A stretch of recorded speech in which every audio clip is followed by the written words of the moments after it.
আমাদের মুসলিমদের জীবনের উদ্দেশ্য কি বলেন তো? আমাদের জীবনের উদ্দেশ্য কি?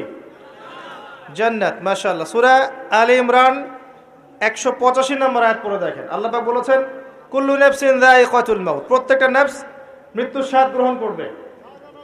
ফামান, এরপরে আছে ওয়া ইন্নামা তুওয়াফাউনা উজুরাকুম ইয়াওমাল কিয়ামাহ, তোমাদেরকে কিয়ামতের মাঠে পূর্ণ প্রতিদান দেওয়া হবে। ফামান যুহসিহা আনিন নার ওয়া উদখিলাল জান্নাতা ফাকাদ ফাজ, কিয়ামতের মাঠে যাদেরকে জাহান্নাম থেকে বাঁচানো হবে এবং জান্নাতে প্রবেশ করানো হবে, একমাত্র সে ব্যক্তি সফল। তো আমাদের জীবনের গন্তব্য কি ভাই? জান্নাত। সফলকে, সাফল্যের সংজ্ঞা কি? যাকে পুলসিরাত পার করানো হবে সে সফল। দুনিয়াতে যার বাড়ি গাড়ি টাকা কড়ি ব্যাংক ব্যালেন্স আছে, সম্পত্তি আছে, ক্ষমতা আছে, এই যে সফল, কোনো গ্যারান্টি আছে? কোনো গ্যারান্টি নাই। যে ব্যক্তি কিয়ামতের মাঠে পুলসিরাত